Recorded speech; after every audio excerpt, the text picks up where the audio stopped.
ही स्त्री तू ही एक पाप करतीस जी तुला माहिती नाही. नमस्कार मित्रांनो, सकाळची थंड वाऱ्यांची झुळूक, मंदिरातली घंटांचा आवाज आणि गावातील गावकऱ्यांची चंचल हालचाल हे सगळं पाहत असताना आपल्याला वाटतं की सकाळची सुरुवात किती पवित्र असते. भक्तांनो, अनेकदा घरातील स्त्रिया सकाळी लवकर उठून स्वयंपाक करतात, घराच्या आरोग्य आणि सुखासाठी कष्ट घेतात. पण काही जुनी मान्यता सांगते की लवकर स्वयंपाक करणे काही वेळा पाप ठरू शकते. हे खरं आहे का? देवतांचा दृष्टिकोन काय आहे? मित्रांनो, आजची कथा आपल्याला दाखवेल की देवींच्या आशीर्वादाने सकाळचा प्रत्येक कार्य किती पवित्र होऊ शकतो आणि कुठल्या गोष्टींपासून सावध राहणे आवश्यक आहे. चला तर मग आता ही पवित्र कथा सुरू करूया. पण विनंती करतो, कृपया धार्मिक मराठी चॅनलला सबस्क्राईब करा आणि कथा आवडल्यास लाईक करा आणि भक्तिभावाने शेअर करा. तर एका प्राचीन काळी एका शांत गावाजवळील नदीकाठी सकाळच्या थंड वाऱ्याच्या झुळकीत गावकऱ्यांचे घर अजून झोपेत असताना एक स्त्री उठत असे. तिचं नाव होतं उषा. ती गावातील भक्त स्त्री आणि पतीसाठी, मुलांसाठी पवित्र स्वयंपाक करत असे. उषा प्रत्येक सकाळी उठताच नदीकाठच्या पवित्र पाण्यात स्नान करत असे आणि त्यानंतर देवतेच्या मंदिरात जाऊन आरती करीत, ताजी फुले आणि नैवेद्य वाहत असे. देवी अन्नपूर्णेच्या कृपेने तिचं प्रत्येक कार्य यशस्वी व्हावं अशी ती प्रार्थना करत असे. गावकडील लोक म्हणायचे, सकाळच्या पहाटे उषा जे जे करत असे ते देवतांचे देखील आशीर्वाद घेणारे कार्य असे. पण एका दिवसाच्या पहाटे उषा अचानक विचारात पडली. भक्तांनो म्हणतात, लवकर स्वयंपाक करणे काही वेळा पाप आहे का? तिच्या मनात एक हलकी चिंता निर्माण झाली, कारण ती प्रत्येक सकाळ आपल्या कुटुंबासाठी नितांत प्रेमाने आहार तयार करत असे. त्या काळात देवतांचे दर्शन घडणे अत्यंत अनमोल मानले जात असे आणि उषा या प्राचीन विश्वासाने भरलेली होती. तिने ठरवले की आज सकाळी ती देवी अन्नपूर्णेच्या मंदिराजवळील पवित्र दगडावर बसून ध्यान करेल आणि आपले मन स्पष्ट करेल. त्या पवित्र ठिकाणी झाडांची सावली, नदीचा प्रवाह आणि पक्ष्यांचा गोंगाट असं एक नैसर्गिक वातावरण तयार झाले होते. तिने आपले हात जोडून प्रार्थना सुरू केली आणि मनातल्या सर्व शंका देवी अन्नपूर्णेसमोर ठेवल्या. अचानक एका प्रकाशाच्या किरणाने मंदिर उजळले आणि तिथे देवी अन्नपूर्णे प्रकट झाल्या. उषा थोडी घाबरली, पण भक्तिभावानं तिने नमस्कार केला. देवी म्हणाल्या, उषा, तू जे प्रत्येक सकाळ प्रेमाने करत आहेस ते पवित्र आहे. कर्मात शुद्धता असावी, वेळेची अतिविचारणा नाही. जेव्हा हृदय भक्तिभावाने भरलेले असेल तेव्हा प्रत्येक कार्य देवतेच्या दर्शनासारखे पवित्र ठरते. पण लक्ष ठेव, सकाळी स्वयंपाक करताना आपल्या मनात शांती, प्रेम आणि भक्ती असावी. घाई, चिडचिड किंवा लालसा यांचा समावेश झाला तर ते कर्म आपल्याला दुःख आणू शकते. म्हणून प्रत्येक कृतीला भक्तीने आणि निस्वार्थ भावाने कर, तेच खरी पवित्रता आहे. उषा हळूच हात जोडून कानधुनी विचार करत म्हणाली, देवी मातो, म्हणजे जेव्हा मी सकाळी लवकर उठून स्वयंपाक करते माझ्या मनात भक्ती असली तर ते पाप नाही? देवी हसल्या आणि म्हणाल्या, हो उषा, मनाचं शुद्ध असणं आणि भक्तिभाव असणं हेच मुख्य आहे. तुमचे प्रेम आणि निस्वार्थ भाव लक्षात ठेवून कार्य कर. देवतेचे आशीर्वाद सदैव तुमच्यावर राहतील. त्या दिवशी उषाने नुसतेच नाही तर तिच्या घरातील प्रत्येक कार्याला भक्तिभावाने रंग दिला. प्रत्येक पदार्थाला देवतेचे आशीर्वाद म्हणून तयार केले. नदीच्या शांत प्रवाहासमोर तिने आपल्या हाताने अन्न तयार केले आणि त्यावर फुले टाकली. गावातील इतर स्त्रिया त्यांचे काम पाहून शिकत होत्या आणि उषाचे उदाहरण घेऊन प्रत्येक घरात भक्तिभावाने काम सुरू झाले. त्या काळात गावातील ऋषी, साधू आणि गुरुकुलातील विद्यार्थी देखील येत होते. ते पाहून म्हणत होते की उषाचे कार्य अगदी देवी अन्नपूर्णेच्या कृपेचे प्रतीक आहे. काही दिवसांनी देवी अन्नपूर्णेने पुन्हा दर्शन दिले आणि गावकऱ्यांना सांगितले की सकाळच्या कार्यात भक्तिभाव, निस्वार्थता आणि प्रेम असेल तर ते पवित्र आहे, नाहीतर केवळ वेळेची घाई आणि लालसा नुकसान करू शकते. त्यानंतर उषा प्रत्येक सकाळ भक्तिभावाने उठून पवित्र नदीकाठ, मंदिराजवळ आणि घरात सर्व काही निस्वार्थ भावाने करीत असे. तिच्या भक्तीची गाणी, देवतांचे आशीर्वाद गावकऱ्यांच्या कृतज्ञतेतून दूर दूरपर्यंत प्रसिद्ध झाली. या पवित्र कथा गावातील प्रत्येक स्त्रीसाठी प्रेरणा ठरली. उषाचे जीवन हे दाखवते की कर्मात भक्ती आणि शुद्धता असेल तर कोणतीही वेळ किंवा गती पवित्रतेला बाधक नाही. त्या सकाळी उषाने आपल्या मनात एक ठाम निर्णय घेतला की प्रत्येक कार्य फक्त भक्तिभावाने करणार, घाई किंवा लालसा कधीही प्रवेश करू नये. ती पियूष, हळद, तांदूळ आणि डाळी नीट मोजून प्रत्येक घटकात देवतेची कृपा मागत असे. नदीच्या पवित्र पाण्यात न्हाल्यानंतर ती मंदिराजवळ गेली आणि प्राचीन काळातील पवित्र घंटा वाजवल्या, ज्यामुळे गावातील वातावरण भक्तिभावाने भरले गेले.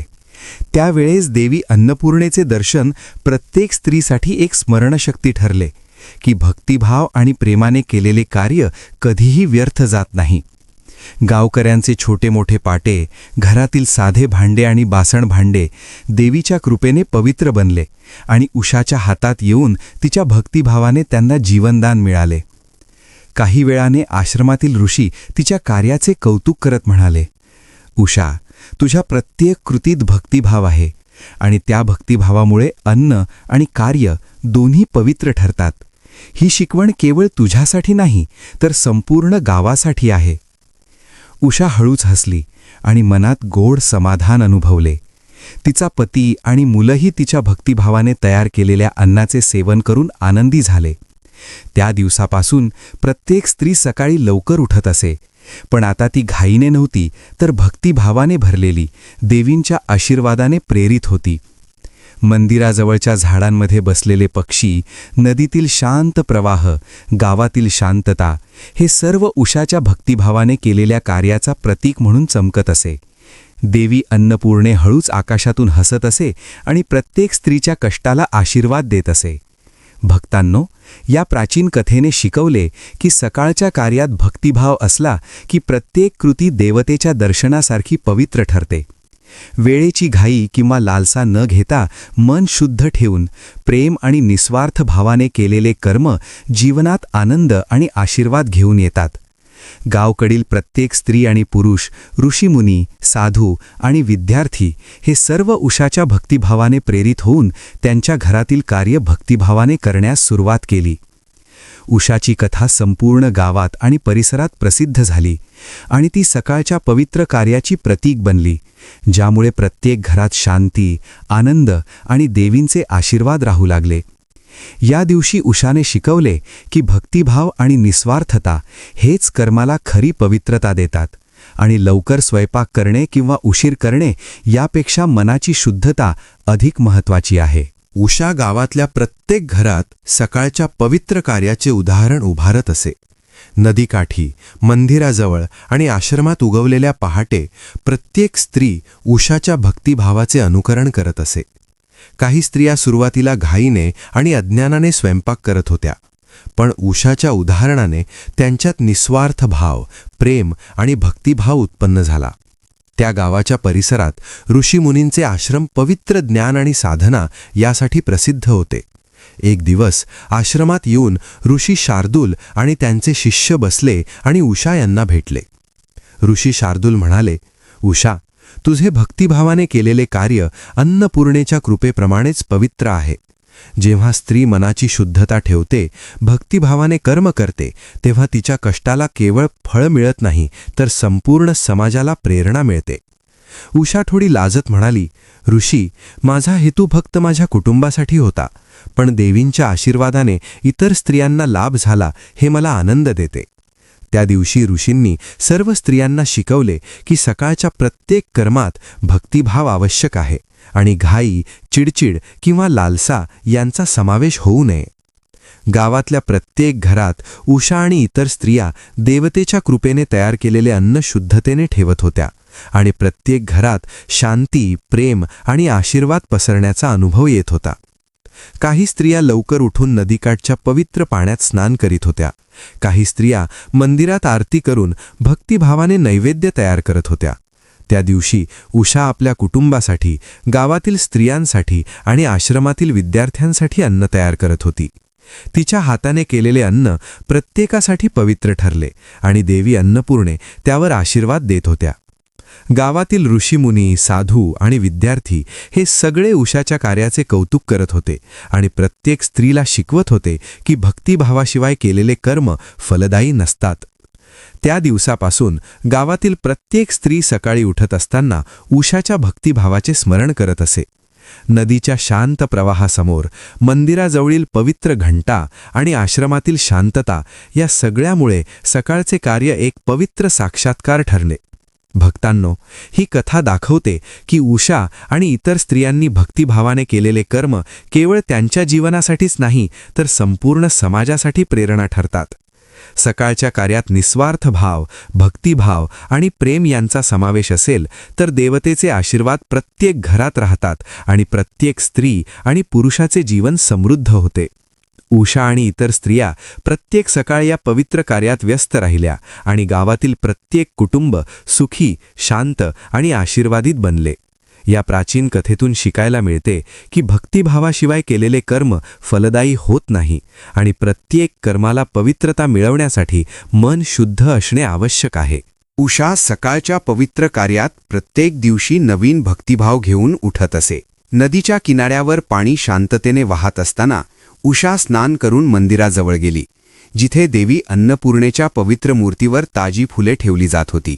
गावातील इतर स्त्रिया तिच्या पाठोपाठ यायच्या आणि उषा त्यांना भक्तिभावाने मार्गदर्शन करत असे. त्या दिवशी आश्रमात राहणारे ऋषीमुनी देखील उपस्थित होते आणि त्यांनी शिकवले की भक्तांनो, प्रत्येक कृतीमध्ये हृदय शुद्ध ठेवणे, निस्वार्थ भाव ठेवणे आणि प्रेमाने कर्म करणे हाच खरा धर्म आहे. जेव्हा स्त्री सकाळच्या कार्यात घाई न करता भक्तिभावाने कर्म करते तेव्हा अन्न, घर आणि संपूर्ण वातावरण पवित्र बनते. उषा आणि इतर स्त्रिया हळूच प्राचीन मंत्र म्हणत भक्तिभावाने अन्न तयार करत होत्या. त्या दिवशी देवी अन्नपूर्णेच्या प्रकाशात अचानक तेजस्वी किरण पडला आणि उषाच्या हातातील प्रत्येक पदार्थ पवित्रतेने उजळला. गावकडील मुलं, पुरुष आणि इतर स्त्रिया हे दृश्य पाहून भक्तिभावाने भारून गेल्या. काही स्त्रिया नदीकाठी जाऊन पवित्र पाण्यात हात धुतल्या, काही मंदिरात आरती करून नैवेद्य तयार करत होत्या, तर काही आश्रमाजवळ बसून भक्तिभावाने ध्यान करत होत्या.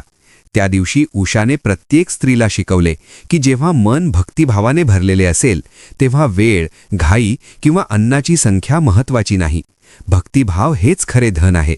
देवी अन्नपूर्णे आणि इतर देवतांचे दर्शन हळूच गावकडील प्रत्येक स्त्रीसाठी प्रकट झाले आणि त्यांच्या हृदयात भक्तिभावाची ज्योत पेटली.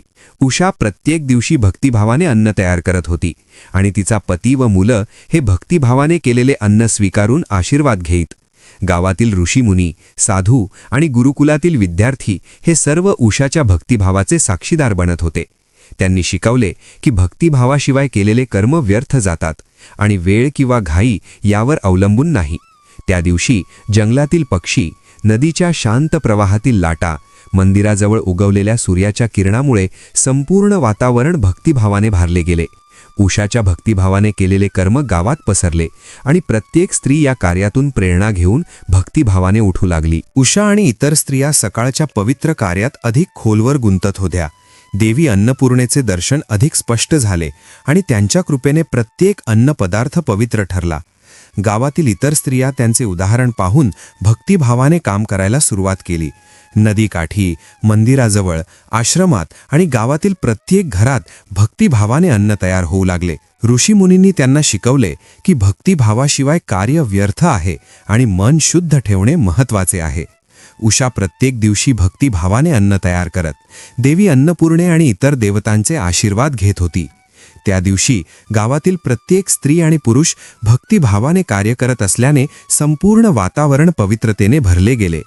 आश्रमातील विद्यार्थी, साधू, मुनी हे सर्व उषाच्या कार्याचे कौतुक करत होते.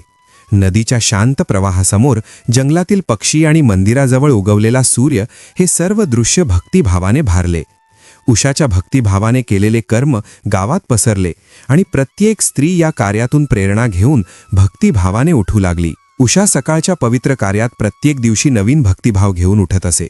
नदीकाठी पाण्याच्या शांत प्रवाहासमोर ती स्नान करून मंदिराजवळ गेली, जिथे देवी अन्नपूर्णेच्या मूर्तीवर ताजी फुले ठेवली जात होती. गावातील इतर स्त्रिया तिच्या पाठोपाठ लायच्या आणि उषा त्यांना भक्तिभावाने मार्गदर्शन करत असे. त्या दिवशी आश्रमातील ऋषीमुनी आणि गुरुकुलातील विद्यार्थी उपस्थित होते आणि त्यांनी शिकवले की भक्तांनो, प्रत्येक कृतीमध्ये हृदय शुद्ध ठेवणे, निस्वार्थ भाव ठेवणे आणि प्रेमाने कर्म करणे हाच खरा धर्म आहे. जेव्हा स्त्री सकाळच्या कार्यात घाई न करता भक्तिभावाने कर्म करते तेव्हा अन्न, घर आणि संपूर्ण वातावरण पवित्र बनते. उषा आणि इतर स्त्रिया हळूच प्राचीन मंत्र म्हणत भक्तिभावाने अन्न तयार करत होत्या. त्या दिवशी देवी अन्नपूर्णेच्या प्रकाशात अचानक तेजस्वी किरण पडला आणि उषाच्या हातातील प्रत्येक पदार्थ पवित्रतेने उजळला. गावकडील मुलं, पुरुष आणि इतर स्त्रिया हे दृश्य पाहून भक्तिभावाने भारून गेल्या. काही स्त्रिया नदीकाठी जाऊन पवित्र पाण्यात हात धुतल्या, काही मंदिरात आरती करून नैवेद्य तयार करत होत्या, तर काही आश्रमाजवळ बसून भक्तिभावाने ध्यान करत होत्या. त्या दिवशी उषाने प्रत्येक स्त्रीला शिकवले की जेव्हा मन भक्तिभावाने भरलेले असेल तेव्हा वेळ, घाई किंवा अन्नाची संख्या महत्त्वाची नाही. भक्तिभाव हेच खरे धन आहे. देवी अन्नपूर्णे आणि इतर देवतांचे दर्शन हळूच गावकडील प्रत्येक स्त्रीसाठी प्रकट झाले आणि त्यांच्या हृदयात भक्तिभावाची ज्योत पेटली. उषा प्रत्येक दिवशी भक्तिभावाने अन्न तयार करत होती आणि तिचा पती व मुलं हे भक्तिभावाने केलेले अन्न स्वीकारून आशीर्वाद घेत.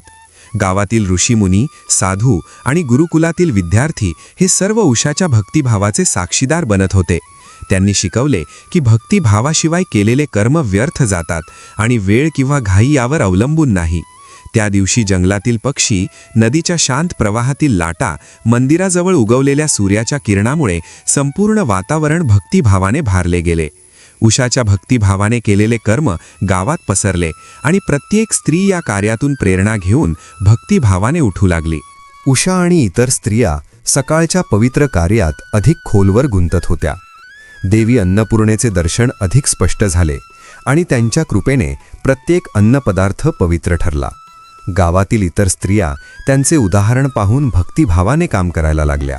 नदीकाठी, मंदिराजवळ, आश्रमात आणि गावातील प्रत्येक घरात भक्तिभावाने अन्न तयार होऊ लागले. ऋषीमुनींनी त्यांना शिकवले की भक्तिभावाशिवाय कार्य व्यर्थ आहे आणि मन शुद्ध ठेवणे महत्त्वाचे आहे. उषा प्रत्येक दिवशी भक्तिभावाने अन्न तयार करत देवी अन्नपूर्णे आणि इतर देवतांचे आशीर्वाद घेत होती. त्या दिवशी गावातील प्रत्येक स्त्री आणि पुरुष भक्तिभावाने कार्य करत असल्याने संपूर्ण वातावरण पवित्रतेने भरले गेले. आश्रमातील विद्यार्थी, साधू, मुनी हे सर्व उषाच्या कार्याचे कौतुक करत होते. नदीच्या शांत प्रवाहासमोर जंगलातील पक्षी आणि मंदिराजवळ उगवलेला सूर्य हे सर्व दृश्य भक्तिभावाने भारले. उषाच्या भक्तिभावाने केलेले कर्म गावात पसरले आणि प्रत्येक स्त्री या कार्यातून प्रेरणा घेऊन भक्तिभावाने उठू लागली. उषा आणि गावातील प्रत्येक स्त्री सकाळच्या पवित्र कार्यात अधिक भक्तिभावाने गुंतली होती. नदीकाठी पाणी शांततेने वाहत असताना उषा स्नान करून मंदिराजवळ गेली, जिथे देवी अन्नपूर्णीच्या मूर्तीवर ताजी फुले ठेवली जात होती.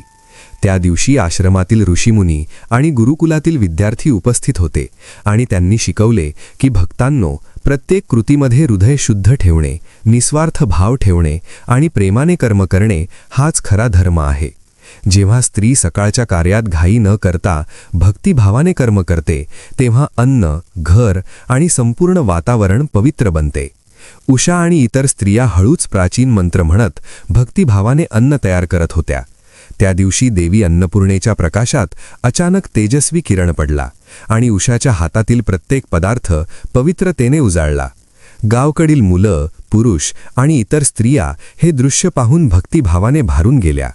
काही स्त्रिया नदीकाठी जाऊन पवित्र पाण्यात हात धुतल्या, काही मंदिरात आरती करून नैवेद्य तयार करत होत्या, तर काही आश्रमाजवळ बसून भक्तिभावाने ध्यान करत होत्या. त्या दिवशी उषाने प्रत्येक स्त्रीला शिकवले की जेव्हा मन भक्तिभावाने भरलेले असेल तेव्हा वेळ, घाई किंवा अन्नाची संख्या महत्त्वाची नाही. भक्तिभाव हेच खरे धन आहे. देवी अन्नपूर्णे आणि इतर देवतांचे दर्शन हळूच गावकडील प्रत्येक स्त्रीसाठी प्रकट झाले आणि त्यांच्या हृदयात भक्तिभावाची ज्योत पेटली. उषा प्रत्येक दिवशी भक्तिभावाने अन्न तयार करत होती आणि तिचा पती व मुलं हे भक्तिभावाने केलेले अन्न स्वीकारून आशीर्वाद घेत. गावातील ऋषीमुनी, साधू आणि गुरुकुलातील विद्यार्थी हे सर्व उषाच्या भक्तिभावाचे साक्षीदार बनत होते. त्यांनी शिकवले की भक्तिभावाशिवाय केलेले कर्म व्यर्थ जातात आणि वेळ किंवा घाई यावर अवलंबून नाही. त्या दिवशी जंगलातील पक्षी, नदीच्या शांत प्रवाहातील लाटा, मंदिराजवळ उगवलेल्या सूर्याच्या किरणामुळे संपूर्ण वातावरण भक्तिभावाने भारले गेले. उषाच्या भक्तिभावाने केलेले कर्म गावात पसरले आणि प्रत्येक स्त्री या कार्यातून प्रेरणा घेऊन भक्तिभावाने उठू लागली. या दिवशी उषा आणि इतर स्त्रिया आपल्या भक्तिभावाने अन्न तयार करत असताना देवी अन्नपूर्णे आणि इतर देवतांचे तेजस्वी दर्शन पुन्हा प्रकट झाले. त्यांच्या आशीर्वादाने प्रत्येक अन्नपदार्थ पवित्र ठरला आणि गावातील प्रत्येक कुटुंबात सुख, शांती आणि आनंद पसरला. आश्रमातील विद्यार्थी, साधू, ऋषीमुनी हे सर्व उषाच्या कार्याचे कौतुक करत होते आणि प्रत्येक स्त्रीला शिकवत होते की भक्तिभावाशिवाय केलेले कर्म व्यर्थ जातात. उषा प्रत्येक दिवशी भक्तिभावाने अन्न तयार करत होती आणि देवींच्या आशीर्वादाने प्रत्येक घरात प्रकाश, प्रेम आणि शांती निर्माण होत होती. नदीच्या शांत प्रवाहासमोर मंदिराजवळ उगवलेला सूर्य आणि जंगलातील पक्षी हे सर्व दृश्य भक्तिभावाने भारले. उषा गावातील प्रत्येक स्त्रीला भक्तिभावाने मार्गदर्शन करत होती आणि शिकवत होती की प्रत्येक कर्मात निस्वार्थ भाव, भक्तिभाव आणि प्रेम असणे आवश्यक आहे. त्या दिवशी देवी अन्नपूर्णेच्या आशीर्वादाने संपूर्ण गाव पवित्रतेने भरले आणि प्रत्येक स्त्री, पुरुष, मुले, ऋषीमुनी आणि साधू यांनी भक्तिभावाने कार्य केले. भक्तांनो, या प्राचीन कथेतून शिकायला मिळते की भक्तिभावाशिवाय केलेले कर्म व्यर्थ आहेत आणि मन शुद्ध ठेवून केलेले प्रत्येक कर्म देवतेच्या कृपेने पवित्र ठरते. उषा आणि इतर स्त्रिया प्रत्येक सकाळ भक्तिभावाने उठत आणि देवींच्या आशीर्वादाने कार्य करत होत्या. सकाळच्या कार्यात भक्तिभाव असला की प्रत्येक कर्म देवतेच्या दर्शनासारखं पवित्र ठरतो आणि वेळ, घाई किंवा लालसा यापेक्षा मनाची शुद्धता अधिक महत्त्वाची ठरते. ही कथा संपूर्ण गावासाठी प्रेरणास्त्रोत ठरली. भक्तिभाव आणि निस्वार्थतेने केलेले कर्म संपूर्ण समाजाला आशीर्वाद देतात आणि प्रत्येक घरात शांती, प्रेम आणि दिव्य प्रकाश पसरवतात. तर आज आपण पाहिलं की सकाळच्या पवित्र कार्यात भक्तिभाव किती महत्त्वाचा आहे. उषा आणि गावातील स्त्रिया प्रत्येक सकाळी उठून निस्वार्थ भावाने, प्रेमाने अन्न तयार करत होत्या आणि देवी अन्नपूर्णेच्या आशीर्वादाने प्रत्येक घरात शांती, प्रेम आणि समृद्धी पसरवत होत्या. मित्रांनो, हे आपल्याला शिकवते की कर्माचा परिणाम आपल्या मनाच्या शुद्धतेवर अवलंबून असतो, वेळ किंवा घाई यावर नाही. प्रत्येक कर्म भक्तिभावाने, निस्वार्थतेने आणि प्रेमाने केला तर तो देवतेच्या दर्शनासारखा पवित्र ठरतो. नक्कीच आपल्या धार्मिक मराठी चॅनलला सबस्क्राईब करा आणि बेल आयकॉन दाबा. ही कथा आवडली तर लाईक करा आणि भक्तिभावाने सकाळच्या पवित्र कार्याचे महत्त्व असा कमेंट करा. प्रत्येक दिवशी उठताना मन शुद्ध ठेवा, भक्तिभाव ठेवा आणि जीवनात देवींचे आशीर्वाद अनुभवायला सुरुवात करा. मित्रांनो, या प्राचीन कथेतून भक्तीची ज्योत पेटवा, घरात आणि मनात प्रकाश निर्माण करा आणि सकाळ प्रत्येक दिवशी पवित्रतेने भरलेली होईल.